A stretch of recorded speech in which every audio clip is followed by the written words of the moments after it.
Es un grato placer para mí dirigir la palabra y más aún dirigir la palabra hacia la palabra de Dios. Estamos muy contentos de estar en Buenos Aires, es mi ciudad. Hace mucho me fui, pero nunca dejé de recordar. En mi tiempo libre compongo poemas gauchescos y porteños. Y tengo un poema al adoquín de Buenos Aires, que lo han manicurado con brea porque no les gusta, pero yo soy nostálgico, me gustan los adoquines. ¿Y por qué hago esto? Porque hay cosas antiguas que vienen a la mente en el presente y nos ayudan a recapacitar, y una de ellas es el problema del dolor, el problema del sufrimiento y cómo lo abordamos. Pablo a los Corintios les escribe esta carta, en la segunda carta, el capítulo 4, dice que tenemos este tesoro en vasos de barro. Compara al ser humano con algo frágil, hecho del polvo de la tierra, lo más precario, lo más vil, lo más barato, al cual Dios da su aliento, lo más alto, lo más divino, y la conglomeración entre lo terreno y lo divino llega a ser la criatura humana. Pero Pablo nos considera vasos de barro para que la excelencia del poder sea de Dios y no de nosotros, que estamos atribulados en todo, mas no angustiados, en apuros, mas no desesperados, perseguidos, mas no desamparados, derribados, pero no destruidos, llevando en el cuerpo siempre por todas partes la muerte de Jesús, para que también la vida de Jesús se manifieste en nuestros cuerpos. Porque nosotros que vivimos siempre estamos entregados a muerte por causa de Jesús, para que también la vida de Jesús se manifieste en nuestra carne mortal. Cuando Jesús dejó su iglesia y se fue, y los apóstoles siguieron, y Pablo fue llamado especialmente a ser un apóstol a las gentes del mundo, Dios le dijo desde el principio lo que él iba a sufrir. Fueron perseguidos, fueron aserrados, murieron en hogueras, destrozados por los leones en el circo ahí en el Coliseo Romano. Sufrieron mucho los cristianos, pero sembraron una semilla que nadie pudo apagar, nadie pudo hacer omisa, sino que la iglesia creció hasta el día de hoy. Pero somos gente imperfecta, tesoros de vasos de barro, conteniendo ese tesoro, de manera que la muerte actúa en nosotros, pero teniendo el mismo espíritu de fe, conforme a lo que está escrito, creí, por lo cual hablé, por tanto nosotros creemos, por lo cual también hablamos, sabiendo que el que resucitó al Señor Jesús, a nosotros también nos resucitará con Él y nos presentará juntamente con vosotros. Todas estas cosas padecemos por amor a vosotros, para que abundando la gracia por medio de muchos, la acción de gracias sobreabunde para la gloria de Dios. Por tanto, no desmayamos. Antes, ante este viejo hombre se va desgastando, el interior se renueva de día en día. El problema del dolor, del sufrimiento, ha sido un enigma para muchos, y especialmente para aquellos que creen que hay un Dios justo, un Dios soberano, un Dios bueno, un Dios omnipotente, y la pregunta antigua que llamamos en teología la teodicea: ¿qué hay de justicia acerca de la acción de Dios en un mundo en el cual Él permite el dolor? Había un empiricista británico, Hume, que dijo: si Dios es bueno y todopoderoso, es una paradoja que tengamos sufrimiento y dolor. Si Dios es bueno, no deberíamos sufrir. Tal vez es bueno, pero no todopoderoso, capaz que no tiene todo el poder de evitar el sufrimiento. Y si es todopoderoso, ¿por qué sufrimos?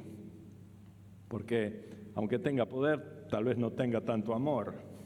¿Y cómo combinamos la idea de que Dios es amor, Dios es todopoderoso, pero que Dios permite el sufrimiento? Es un enigma, y a veces no podemos responder a la pregunta con platitudes o por dar respuestas fáciles. Imagínate que venís a tu casa después de un día arduo de trabajo y ves un sillón especial que te podés tirar con todo el peso que tenés a descansar. Te tirás con alma y vida y de repente te das cuenta que había una tachuela con la punta para arriba que te perfora el pantalón, la pollera y la piel. Y dices, ¡ouch! ¿Cuál es tu explicación teológica para explicar por qué sufro? Algunos cristianos se las agarran con el diablo todo el tiempo y dicen, el diablo me persigue y ha enviado a sus demonios para que me aflijan y puso una tachuela debajo de mi ser. Otros dicen, soy perseguido a causa de la justicia. Necesito una tachuela para acordarme. Un tercero dice, tal vez Dios está probando mi fe y desafiando mis convicciones, a ver hasta cuánto, y digo aleluya cuando me duele. O cuarta, Dios permite esta circunstancia y la utiliza para forjar mi carácter. Así me voy enderezando a través del dolor. O tal vez el diablo o la persecución o Dios no es tanto. Capaz que un par de obreros trabajaron y se les cayó la tachuela y las cosas pasan en un mundo imperfecto. Una sexta explicación, tal vez mis amigos pusieron la tachuela y tienen una cámara escondida para ponerme en Facebook para que todo el mundo se ríe y se ponga viral este asunto, riéndose de mi reacción. Una séptima, a lo mejor yo en un estado desapercibido la dejé sobre el sofá y luego no me acordé de levantarla. Una octava, tal vez yo la coloqué inconscientemente para autocastigarme y subconscientemente hacer algo masoquista para entonces tener significado en el sufrimiento. Una novena explicación, lo que será, las cosas pasan. ¿Cuál de las 9 explicaciones es la verdadera? ¿Qué le asignamos como significado a lo que nos pasa? Todos tenemos filosofías implícitas o teologías implícitas que tratan de encontrar significado, buscarle la vuelta y tener razones para seguir existiendo a pesar del dolor. Pero ¿cómo lo explicamos? ¿Cómo atribuimos significado? Es una cosa muy importante. Cuando experimentamos el dolor, el sufrimiento, las circunstancias obvias, por ejemplo, la pérdida de un ser querido, sí, tenemos razones para sufrir. O en otros casos, si la pérdida es de un niño, cuestionamos a Dios por qué se lo llevó. En circunstancias perplejas, ¿qué atribuciones le asignamos a la realidad? ¿Cómo los enfrentamos? Si yo tengo una caja con 52 kilos y me la ponen encima del hombro y tengo que caminar 10 cuadras y no sé por qué y a dónde y qué es lo que hay en la caja, no tiene sentido, es una carga muy pesada y cada paso que doy trato de ver por qué tengo que hacer esto. Sin embargo, si a mi señora se le rompe un pie y la pongo en mis hombros y la llevo 10 cuadras a la emergencia, la misma cantidad de kilos y la misma cantidad de cuadras adquiere totalmente otro significado. Y si nos amamos entrañablemente, no me pesa y corro. Si no nos amamos y nuestro matrimonio es una desgracia, la carga es más pesada y el camino es más largo. No somos perturbados por las cosas que nos pasan en sí, sino por las atribuciones de significado que le colocamos. Eso fue Epictetus. Epicteto era un filósofo estoico del año 70 después de Cristo que enfatizó que nuestra percepción, nuestra atribución de significado, nuestro razonamiento es lo que nos produce dolor, sufrimiento o tal vez una razón para seguir existiendo a pesar del dolor, a pesar del sufrimiento. Entonces, el sufrimiento es un mal diversificado. Puede ser físico, puede ser psicológico, mental, cognitivo, emocional, puede ser moral o ético relacionado a la injusticia, a la maldad impactante de otros, o relacionado a los problemas de otras personas que nos duele verlas de esa condición. Puede ser vicario, asociado a un grupo, a una clase, o puede ser sufrimiento por la causa de Cristo, como Pablo lo está explicando en este párrafo que leímos. Pero si Dios es bueno y todopoderoso, ¿por qué sufrimos? ¿Por qué existe el mal? No tenemos todos los datos para pronunciar un veredicto final o dar respuestas contundentes. Los pensamientos de Dios y sus caminos son más altos que los nuestros. Cuán inescrutables son sus juicios, dice Pablo en Romanos capítulo 11. ¿Y quién es el hombre para altercar con Dios? La misericordia de Dios ofende a muchos. ¿Por qué Dios no castiga ahora el mal? ¿Por qué Dios permite que un reo, simplemente porque levanta la mano, canta un corito, se acepta al Señor y después pertenece a la iglesia, cuando hizo un montón de fechorías? No sé si algunos de ustedes ya más viejitos se acuerdan de Burgos, el descuartizador que mató a una persona, la cortó en pedazos y la mandó por toda la ciudad de Buenos Aires. Lo pescaron, lo mandaron a la cárcel. Era una cosa más horrible que habían presenciado los porteños. Pero Burgos, en la cárcel, escuché el Evangelio, se entregó, cambió su vida radicalmente, se arrepintió y lloró al punto tal que quería reivindicarse. Y entonces encontró gente que lo discipularon y estudió la Biblia, se hizo pastor dentro de la cárcel y convirtió a muchos con su testimonio personal. Imagínate a Burgos en el cielo, cantando en el mismo coro que vos, que sos impecable, que no mataste una mosca, que ayudaste a los perritos a cruzar la calle para que estén juntitos ahí. Es ofensivo para mucha gente que Dios es tan misericordioso y que Dios perdona. Un día Dios lo mandó a un profeta llamado Jonás a predicar a una ciudad de Nínive. Y Jonás se ofendió porque dice, yo sé que si predico se arrepiente y vos lo vas a perdonar. Y ellos nos van a hacer torta a nosotros, nos van a avasallar como nación. Entonces Dios hizo crecer una calabacera y le dio sombra en un día de calor y de noche a la mañana la secó con gusanos. Y Jonás se ofendió. Y Dios le dice, te ofendiste porque yo sequé tu sombrita. ¿Ah? ¿Vos no pensás que es muy ofensivo que te enojes porque voy a salvar a todo un pueblo y no castigarlos? Cuando vemos que Dios no castiga la injusticia, eso nos ofende. La misericordia de Dios ofende a muchos. Pero si Dios castiga como debe, ofende a muchos también, porque ¿por qué Dios permite esto? ¿Por qué Dios hace esto? Y en alguna manera la cruz de Cristo muestra la justicia de Dios. ¿Por qué? Porque Dios juntó todo el pecado de toda la gente en una copa y se la dio a beber a Cristo en Getsemaní, como leímos antes de tomar la Santa Cena. Yo tengo un amigo que solamente bebe Perrier de Francia, el agua con burbujitas. Imagínate si invito a mi amigo y digo, acá hay una zanja, tiene un montón de ratas muertas flotando, tiene un montón de bichos de todas calañas y hiede. Si yo agarro una taza de ese agua y se la entrego a mi amigo, ¿pensás que le va a gustar tomar ese agua?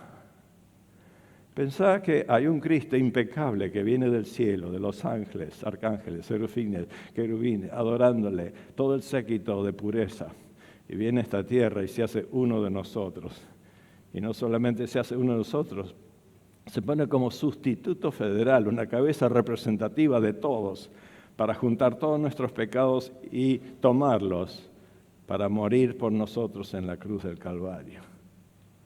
A quien no conoció pecado, Dios lo hizo pecado por nosotros para que la justicia de Dios se manifieste y castigue el pecado de todos en su propio Hijo. No comprendemos esa clase de amor, que uno murió por nosotros cuando no lo merecíamos. Osara alguno morir por una persona buena, pero Pablo dice, siendo aún pecadores, Cristo murió por nosotros.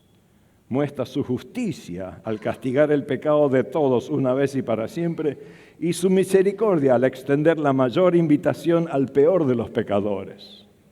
Entonces aprendemos que el sufrimiento es parte del propósito de Dios en la vida de Jesucristo, porque en el Antiguo Pacto siempre hablamos de Job como el ejemplo mayor de sufrimiento y sus reacciones, su perspectiva, que se sentó a rascarse porque estaba doliente, perdió todo, y por fin la señora le dice, ¿por qué no maldecís a Dios y te morís de una vez por todas? Vienen amigos, 3 amigos para consolarlo, y por 7 días no dicen nada.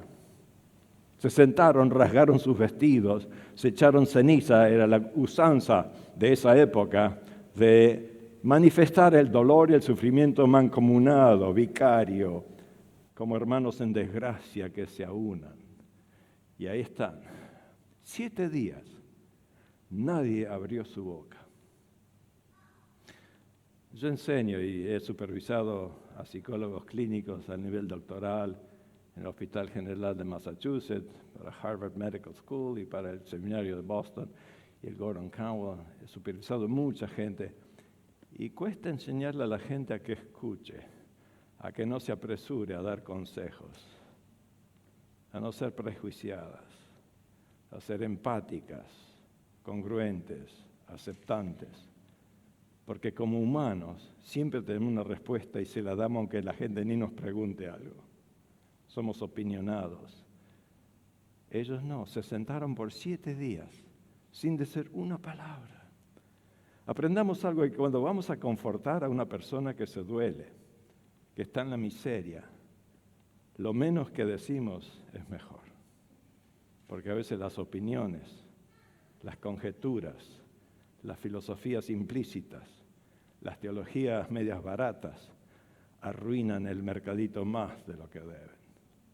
Y la prueba está que cuando estaban callados, Job se sentía solidario con ellos. Cuando empezaron a abrir la boca, la embarraron más y más y más, y lo ofendieron hasta que Job casi los sacó de la casa a escobazos porque no le ayudaban con sus consejos. Por fin Dios aparece en la escena. Y lo que es una tragedia ahora es una comedia, porque en el capítulo 41 todo es doble, todo es lindo, todo eso. Y a veces aprendemos, como en logoterapia, que significa una terapia con significado, que buscamos el significado de las cosas que nos pasan.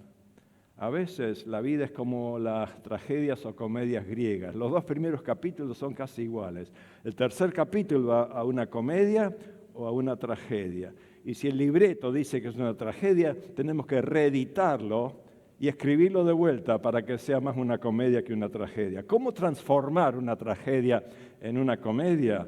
Es realmente ir al libreto y cambiar su contenido, su esencia, su función, su derrotero. Y eso es lo que hacemos cuando comprendemos la voluntad de Dios. Él nos hace nacer de nuevo, crecer de nuevo y nos da otro libreto para que aprendamos a vivir de acuerdo a su voluntad, llegando a ser un ejemplo de fe. En todas las peores, Job termina con un sentimiento y con una expresión. Yo sé que mi Redentor vive y que lo voy a ver con mis ojos un día. Es la fe que responde al sufrimiento, aferrándose de Dios. Jesús enseñó, bienaventurados son los pobres, pero también los que lloran, porque ellos recibirán consolación. Él enseñó con su ejemplo. Él predijo tribulaciones. Él les dijo a los discípulos, si a mí me hacen eso, a ustedes les van a hacer lo mismo. Pero Él prometió, no se turbe vuestro corazón, ni tenga miedo. Creen en Dios, crean en mí, yo estoy preparando un lugar para que ustedes estén conmigo siempre. Y la restitución final que dice que Él enjugará toda lágrima de nuestros ojos. Cuando llamó a Pablo, que es el autor de este pasaje, desde el principio le dijo cuánto había de sufrir por su nombre, con una advertencia. Y él pasó por muchas peripecias registradas, viviendo con un aguijón en su propia carne.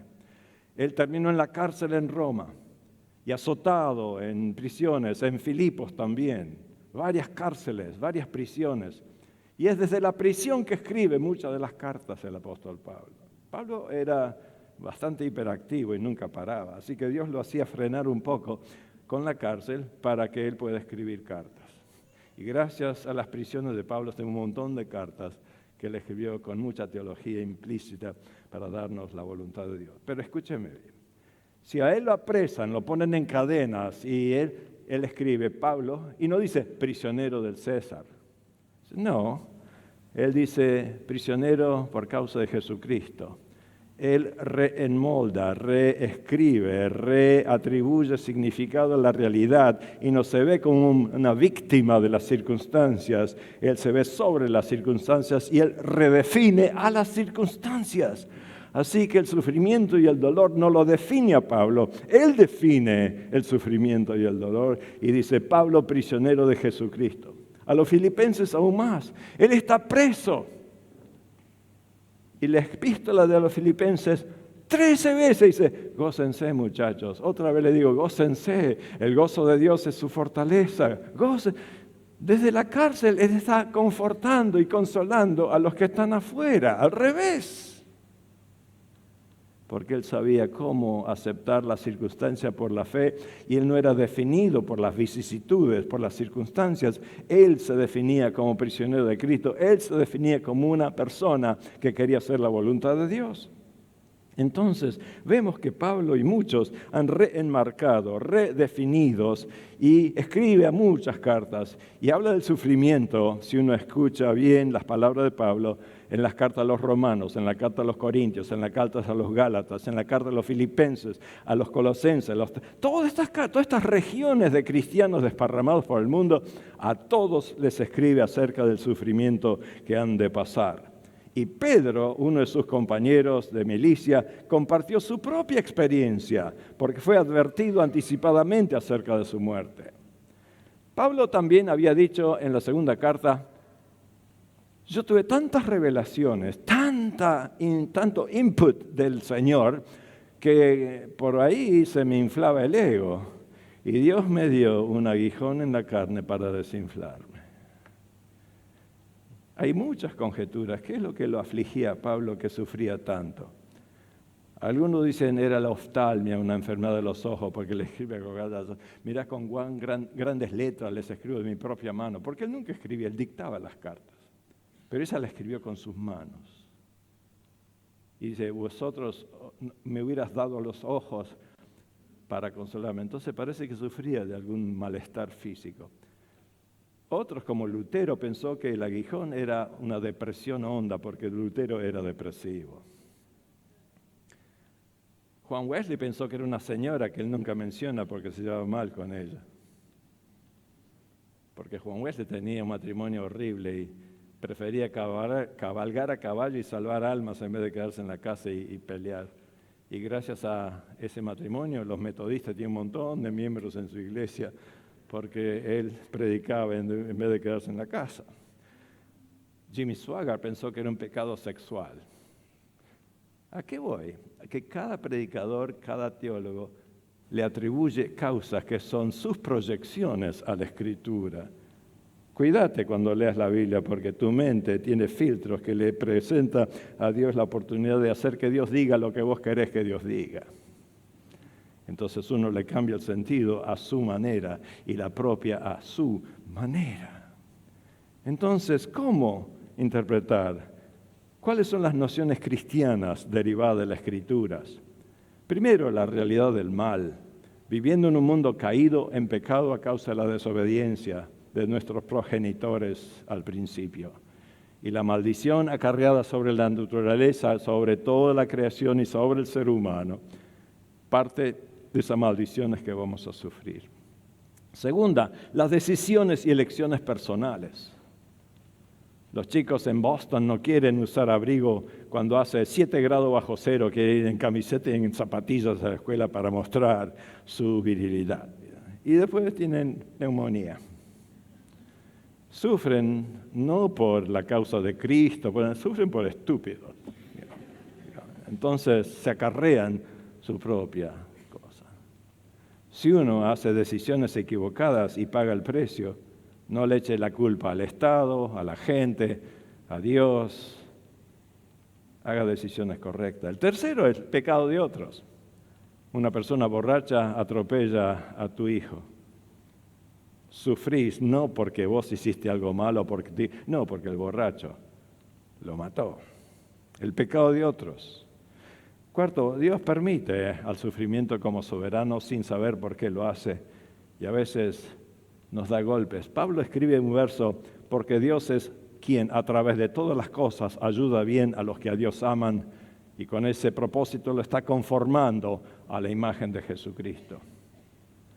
Mi tendencia es predicar una teología que puede ser encerrada en un solo slide, que dice: Dios nos ha preformado antes de la fundación del mundo, después formado en tiempo y espacio, después hemos sido deformados por el pecado, y después informados por el Evangelio, y después reformados por la gracia de Dios, y después transformados por el poder del Espíritu para ser conformados a la imagen de Jesucristo. ¿Me has seguido?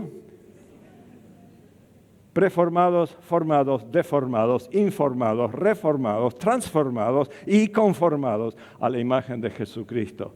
Y estamos en esa saga como reformados con dos tendencias: pecaminosa a deformarnos y santificadora para transformarnos. ¿Y cuál de las dos va a ganar día a día en nuestra existencia? Somos tesoros en vasos de barro y nos quebramos. Y Dios a veces permite que el vaso se quiebre para que la alteza de su poder salga a relucir. Dios sufre con nosotros y por nosotros, y a veces sufrimos por la causa de Cristo. Pero al hablar del sufrimiento, ¿cuál será nuestra respuesta? ¿Cuán sabios somos? El libro de los Proverbios nos insta a adquirir sabiduría sobre todas las cosas. ¿Qué es la sabiduría? Empieza con el conocimiento. ¿Qué es el conocimiento? Una recolección de datos a los cuales comenzamos a explorar empíricamente. Eso es conocimiento. Después del conocimiento tenemos entendimiento, que es la atribución de significado a los datos. Entonces adquirimos perspicacia, pero ahí nos quedamos o seguimos adelante y edificamos con perspicacia, con entendimiento, y vivimos una vida sobria, adecuada. Eso es sabiduría. Nosotros sabemos, o tal vez no, que un tomate no es una verdura. Un tomate es una fruta. Aquí tenemos una experta en artes culinarios, Marina, y te puede decir que el tomate no es una verdura, es una fruta. Eso es conocimiento. Pero sabiduría es entender y saber que no lo ponemos en una ensalada de frutas. Porque si pones un tomate en la ensalada de frutas, arruinas la ensalada, aunque ahora los gustos son muy fundidos. Pero la cuestión es que saber es una cosa, pero ser sabios es otra. Saber acerca del sufrimiento es una cosa, pero tener perspicacia, entendimiento y sabiduría para responder sabiamente es otra. Somos propensos a reaccionar automáticamente. Somos hechos naturalmente gente reactiva para adaptarnos al ecosistema, al ambiente, al entorno. Y nos adaptamos y sobrevivimos. Pero, por ejemplo, cuando algo te pega de dolor o de sufrimiento, hay una reacción íntima, una reacción automática. Entre un estímulo que te golpea y una reacción hay 250 milisegundos. No te das ni cuenta que ya estabas respondiendo o reaccionando. Entonces hay 5 cosas o más que pasan. Primero, nuestro organismo reacciona fisiológicamente. La tensión muscular, el apretar los dientes, toda la fisiología se conmemora y arranca vuelo con también la neurobiología y toda la bioquímica que permite que todas estas sustancias empiecen a procesar diferentemente dentro de nuestro cuerpo. Todo porque reaccionamos a la adversidad de esa forma automática, fisiológica. Uno puede controlar su fisiología hasta cierto punto, pero no siempre. Yo he hecho mucha terapia con gente que tenía que controlar su sistema autonómico, de controlar su tensión muscular de 30 microvoltios a 2 o 3, sus ondas cerebrales que sean 8 ciclos por segundo para tener los alpha rhythms, entonces tener esta tranquilidad, de concentrarse y no hacer caso a las cosas que les pasaban de una manera que se sobreponían a las circunstancias, etc. Pero no siempre. Cuando nos pega de todo, nuestro organismo reacciona fisiológicamente. Y nuestra mente comienza a pensar negativamente, dudosamente. Nos sentimos víctimas, atrapados por las circunstancias. También los sentimientos de ansiedad, de depresión, de ira, de angustia se apoderan. Y las memorias pasadas nos pegan aquí en el presente, se acoplan al impacto y lo catapultan. Y nuestra anticipación futura de incertidumbre y de dudas comienza a hacernos traspiar. Entonces, el organismo fisiológico los pensamientos negativos, las emociones negativas, las memorias pasadas, las anticipaciones futuras se aglomeran e impactan al mismo tiempo y el todo es más que la suma de sus componentes y ahí es donde no podemos simplemente quedarnos tranquilos. Al ser impactados, ¿cómo reaccionamos?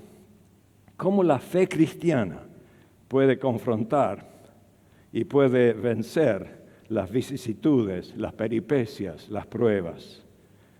Al apelar a la fe no es simplemente misticismo, no es algo que uno construye con su mente, no es algo ficticio y no es algo que es estoico, que es la fundación de algunos que se llaman de la ciencia cristiana, que el sufrimiento es un error de la mente mortal. Imagínate, vas a un practicante y dice, me duele la cabeza. No, es un error de tu mente mortal. Pero me duele la cabeza. Pensá que no te duele, pero me duele. Pero pensá, razoná, ponete sobre las circunstancias. Es una autohipnosis. Y decirle a tu organismo, no hay dolor, pero me duele. Pensá que, y media hora, una hora, y dices, no me duele más.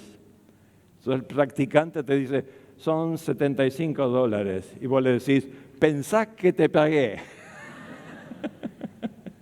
No, para eso los verdes son constantes en América. Entonces, ¿cómo al ser impactados, en vez de ser estoicos, en vez de negar, racionalizar, justificar, proyectar, etcétera, tenemos muchas defensas, muchos mecanismos de defensa que nos ayudan a subsistir? No, pero en vez de eso, atender, captar, asesorar y aceptar la realidad, reconocer la presencia del Cristo vivo, la investidura del Espíritu Santo, apelar a la palabra alojada en nuestro ser y reflexionar, asesorar, desafiar, atribuir significado para llegar a contrarrestar la reacción con fe, no en nosotros, no en las circunstancias, sino en Dios, en su presencia que nos ayuda a sobreponernos a esas circunstancias y por la fe contrarrestar, reformatear nuestros procesos. Cuando yo era joven y estaba en el Otto Krause y después en ingeniería, yo iba mucho a la Plaza San Martín a vislumbrar una estatua que un francés de nombre Louis Henry Cordier nos regaló a los porteños en 1906. Es una estatua de mármol blanco de Carrara, donde hay un joven leyendo la Biblia y un viejo que le pone dudas para que no crea. Y eso me impactó mucho porque cuando uno estudia y todo eso, las dudas le vienen. Cuando estudia física y geología y antropología y evolución y cuántas cosas, muchas dudas te vienen. ¿Y cómo contrarrestar? No negando la realidad, no suprimiendo, no reprimiendo. Estoy diciendo, hay muchas cosas que no entendemos en todo lo que es creativo de Dios y el ser humano, pero la evidencia habla que cuando uno se entrega por fe a Cristo y transfiere sus dudas a Él, que su paz inunda el corazón, que nos da certeza y certidumbre de fe, nos ayuda a vencer las vicisitudes. Y no es que construimos nuestra fe por nuestra cuenta para creer a pesar de las cosas, sino que nos abrimos a la función, a la persona, a la presencia, al poder del Espíritu Santo para que cambien nuestras estructuras, nuestros procesos y nuestra conducta. ¿Cómo podemos asesorar los diálogos internos? Nosotros no somos lógicos solamente, somos dialógicos. Siempre hablamos con alguien en nuestra cabeza. A veces la voz de la madre, a veces la voz de un enemigo, a veces la voz de la policía, a veces la voz de Dios, a veces nuestra propia voz. Entablamos un diálogo.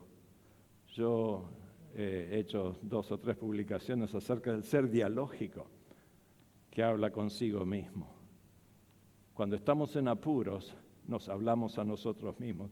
Gene Nienkamp, de la Universidad del Sur de Illinois, hizo una obra en el 2011 sobre la retórica interna, que tenemos que darnos un comando persuasivo para vencer vicisitudes o problemáticas. Y ella le atribuye a Homero, que escribió 850 años antes de Cristo, que cuando los héroes de la Ilíada y de la Odisea se encontraron contra las problemáticas de su tiempo, ellos apelaron a la retórica interna para persuadirse a subsistir, a hacer frente, a razonar con sus vidas. ¿Qué es la retórica interna? Darte una manera persuasiva de encomio, de dirección, de empuje para seguir adelante y hacer frente a la vida. Pero ante la retórica tenemos diálogos internos, que son deliberaciones, conjeturas, dudas, razonamientos negativos, y captar qué atribuciones le asignamos a nuestra realidad experiencial, a nuestro dolor, a nuestras causas cuando nos impacta el sufrimiento. Cómo reconocer el estado interno y aceptar la reacción natural. Hay un salmo, el Salmo 42, donde el salmista se habla a sí mismo. Y como poeta está muy al tanto de sus propias conjeturas y así se expresa en el Salmo 42. Alma mía, ¿por qué estás abatida dentro de mí? ¿Por qué estás tan perturbada? Y el original en hebreo es como que una oveja que se cayó patas para arriba y no hay cómo levantarse y no cómo ponerse de pie. Así estamos patas para arriba. ¿Por qué, mi alma, estás tan perturbada? ¿Quién se habla a quién? El salmista se habla a sí mismo. Establece un diálogo interno. Hay muchos diálogos en la Biblia. En el Evangelio de Lucas hay un hombre rico que dice, estoy ganando bastante plata, entonces, ¿qué haré? Derribaré mis graneros, los haré más grandes, y entonces ensancharé mi territorio, y cuando termine le diré a mi alma, alma, gózate. Y una tercera voz dice, necio, lo que has prevenido, ¿de quién será? Esta noche vienen a pedir tu alma. Hay un triálogo ahora, un diálogo interno y una voz externa que le dice qué va a pasar con tu vida. El hijo pródigo tiene diálogos internos. ¿Cuántos jornaleros en la casa de mi padre? Y después en la retórica, me levantaré e iré a la casa de mi padre. El mayordomo injusto tiene un diálogo interno y dice, cavar no puedo, mendigarme yo sé lo que haré. Y se habla a sí mismo. Mi señora se ríe porque yo en una ocasión dije, cuando yo dialogo conmigo mismo, tengo el diálogo más excelente de todo el día. Me dice, sos narcisista.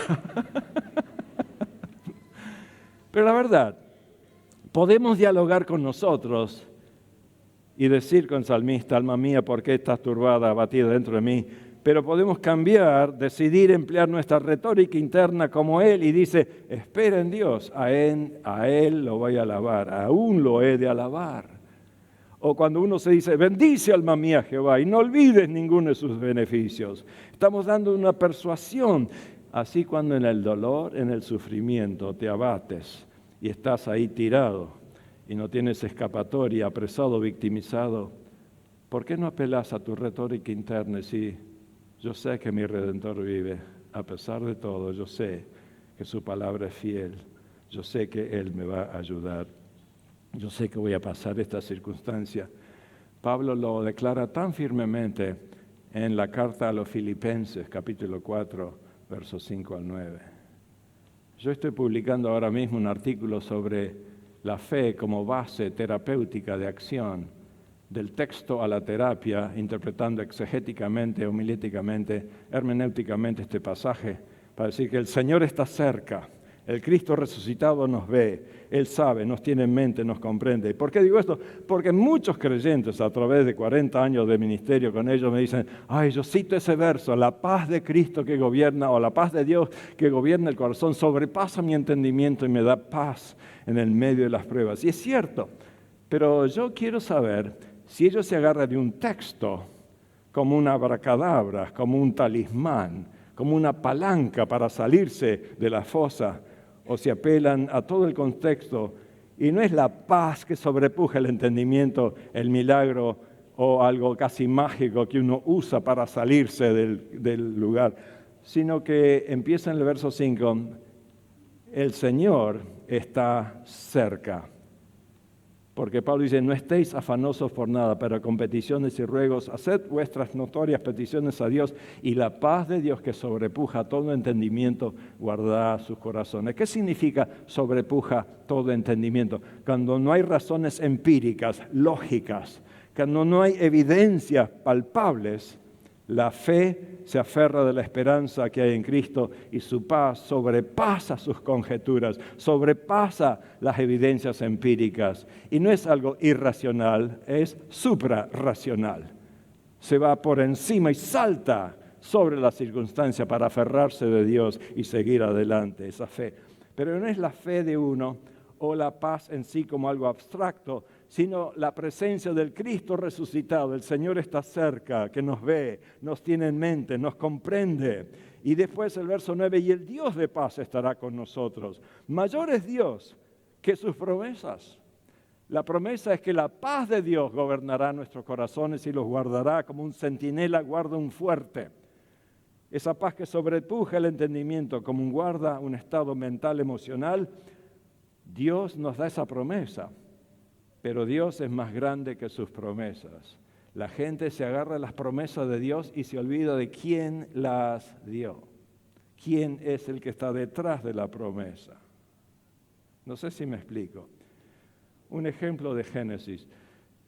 Abraham, vas a tener un hijo y él será el que va a hacer una nación grande y los multiplicaré y serán bendiciones, bendecirán a la tierra. Abraham espera 30 años para tener ese hijo. Finalmente lo tiene. Cuando lo va a tener, Sara se ríe y Dios le cambia el nombre. Risa al hijo, porque se rió de la promesa, no creyó. Y Abraham, viejito, ya ido en años, tienen un hijo a la vejez. Pero después de 15, 16 años, Dios le dije, dame a tu hijo, sacrifícamelo en el monte de Moria. ¿Cómo Dios va a pedir un sacrificio humano? Va contra sus promesas. Si lo mato a Isaac, ahí se terminó todo. No hay nación, no hay pueblo grande, no hay nada. ¿Cómo Dios me pide algo contra su propia voluntad? Es paradójico, es inverosímil, es insólito. Sin embargo, Abraham dice, Dios me lo pide, yo se lo doy. Y cuando está empuñando un puñal, Dios para su mano y le muestra un sustituto, un cordero que va a morir por su culpa, como una sombra, un tipo, una figura de lo que Cristo. En ese mismo lugar, la cruz de Cristo aparece 1500 y tantos años después. ¿Se das cuenta? Entonces estamos hablando de un Dios que da promesas, pero un Dios que está sobre las promesas. ¿Y a qué te aferrás? ¿A las promesas de Dios o al Dios que te da las promesas? ¿A qué te aferrás? ¿A la paz de Dios o al Dios de paz? Mayor es Dios que sus promesas, aunque no puedas ver cómo eso se compagina. Uno tiene fe no en un talismán, en una palabra mágica. No es una promesa así. No, es la voz de Dios que te dice, yo estoy con vos. Cristo está acá, el Padre está acá. Estamos con vos en el medio de tus aflicciones, de tus pruebas. Y sí te damos la paz como algo expresivo, como algo que surge, como una propiedad emergente de nuestra comunidad, de nuestro arrastre interpersonal. Entonces la paz de Dios que gobierna nuestros corazones se debe al hecho de que Cristo está y que Dios está para estar en la presencia de nuestro sufrimiento. Dios el Padre, el Hijo, el Espíritu Santo está con nosotros y en nosotros. Ya es una diferencia. Jesús promete, cuando yo me vaya, el Espíritu va a venir y Él está con ustedes y en ustedes. Yo a veces llevo un sándwich conmigo a la oficina hasta el mediodía y el sándwich está conmigo. Al mediodía está en mí y hace una diferencia enorme. En una manera burda ilustrar de que no es solamente contar con algo externo, sino yo pondré mis leyes en sus mentes, las escribiré en sus corazones, pondré un nuevo espíritu en ustedes y andaré que anden en mis caminos. Y Él nos da esa paz. La comunidad de fe, el soporte, el sostén, el aliento es muy bueno. No corremos solos porque tenemos una nube de testigos. Hemos predicado en la iglesia coreana el domingo pasado un pasaje de Hebreos 12 donde recalcamos que el autor da un aliento, un aliciente a los creyentes que sufren. Puestos los ojos en Jesús deben correr una carrera porque Jesús es el autor y consumador de su fe. ¿Y cómo correr? A pesar del sufrimiento. Corremos acompañados por una nube de testigos que están esperando en las tribunas que lleguemos a la línea de llegada en la presencia de Cristo. Ellos ya nos preceden y están ahí para esperarnos a todos los que sufrimos. acompañados por una nube de testigos, livianos y libres, despojémonos de todo peso de pecado y de lo que nos rodea, aunque no es pecado, pero que nos impide correr con paciencia. Corramos con perseverancia, un sentido de cadencia, de ritmo, porque es una maratón, no es una carrera de 100 metros en menos de 10 segundos. Es una carrera larga que hay que tener aguante, hay que tener perseverancia, hay que tener fe. Cadencia y ritmo, pero también un sentido de rumbo, puestos los ojos en Jesús, el autor y consumador de nuestra fe. Hay muchos cristianos que tienen mucha dirección, pero no se mueven, no tienen ritmo. Otros cristianos que son más carismáticos, tienen mucho ritmo, pero no saben a dónde van, no tienen dirección. Dos cosas son necesarias al andar en el Espíritu: dirección y ritmo. Paciencia, perseverancia, cadencia, un sentido de rumbo y animados con aliento para correr sin desmayar. Entonces, no solo esto, Dios nos dice, hay que tener una mente proactiva para prepararnos de antemano. Hay un refrán que dice, mejor es prevenir que curar. Podemos inyectarnos la noción que vamos a sufrir antes que suframos.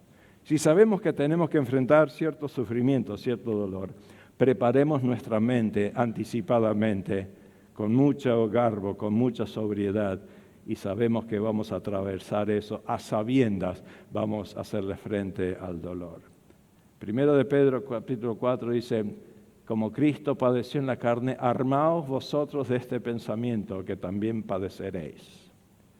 En la línea de psicología cognitiva, en el año 65, un investigador, Maguire, descubrió y propagó la doctrina de la inyección anticipada del estrés para prevenir a la gente descompensarse cuando el estrés verdadero les pega. Se ve que no leyó Primera de Pedro, porque ya Pedro lo dijo 2000 años antes. ¿Qué dijo Pedro? ¿Qué es la inyección? Agarrá un bicho que hace mal a la gente y lo desbichás y lo pones en suero y lo inyectás al cuerpo para que el cuerpo considere anticuerpos o antibichos, para que entonces cuando el bicho verdadero venga ya tenés una defensa contra la realidad del mal. La inoculación o la inyección del estrés es desarrollar una mente preparada, vacunada contra las peripecias que se nos vienen, considerando un proceso de crecimiento purificador, manteniendo la fe, la esperanza, el aguante, el gozo, y acrisolar la fe a través de las pruebas, que es más preciosa que el oro, según Pedro. Entonces, conclusión, vivir aquí y ahora, pero por fe en vista al autor y consumador de nuestra fe. Les quiero decir que Jesús no sanó a toda persona que quería sanidad. Y aún a Lázaro, que lo resucitó de los muertos, Lázaro se tuvo que morir por segunda vez. Nada es perenne en este mundo, porque esperamos una patria celestial. La victoria sobre la corrupción moral, la vindicación futura es algo a ser realizado. Hay que vislumbrar la eliminación futura del pecado, la maldad, el sufrimiento, el dolor, la injusticia, la muerte. Hoy vivimos en un valle de lágrimas. Cuando nace una criatura, tiene que llorar. Si no llora, la persona que la trae a este mundo le da una palmadita a ver si llora, para ver si el aparato funciona. Es natural llorar al nacer. Y como niños lloramos por cualquier cosa. Inclusive el que no llora, no mama. Lloramos, manipulamos con el llanto, lloramos de dolor genuino, pero lloramos como niños. Cuando nos volvemos jóvenes, tragamos las lágrimas porque es vergonzoso llorar en público como muchachos, como chicas ya más creciditos. Cuando somos viejos, lloramos sin darnos cuenta. Se nos caen las lágrimas automáticamente. Algunos lloran cuando ven un comercial lindo en la televisión. ¡Ay, lloran por un comercial! Porque son tan sensitivos ya a esa vejez. Y cuando morimos esperamos que alguien nos llore. Desde la punta hasta la otra punta vivimos en un valle de lágrimas. Pero hay una promesa en el último libro de la Biblia, que cuando Él venga, nuestro Señor Jesucristo, va a venir con gran pañuelo y Él enjugará toda lágrima de todos los ojos de aquellos que lloran. Bienaventurados los que lloran, porque ellos recibirán consolación. ¿Qué vas a hacer cuando explicas por qué te duele? ¿Cuál de las 9 explicaciones vas a tener? Por favor, no te encajones en una filosofía dogmática al explicar el sufrimiento, porque es mucho más complejo. Y no quieras una respuesta, porque hay muchas respuestas. Pero la respuesta contundente es que no somos definidos por las circunstancias. Nosotros somos definidos por la voluntad de Dios. Y como Pablo dijo, en todo somos sacudidos, pero no derribados. Somos afrontados, pero no destruidos. En todas partes podemos sufrir porque somos un vaso de barro que tiene la excelencia del poder de Dios alojado en nosotros. Como humanos nos resquebrajamos, pero como personas de fe hacemos frente a nuestro sufrimiento. Y como Job decimos, yo sé que mi Redentor vive y al final lo voy a ver cara a cara. Al final Él va a enjugar todas mis lágrimas, porque es la promesa de la vida eterna. El Señor te bendiga ricamente, es mi deseo. Amén.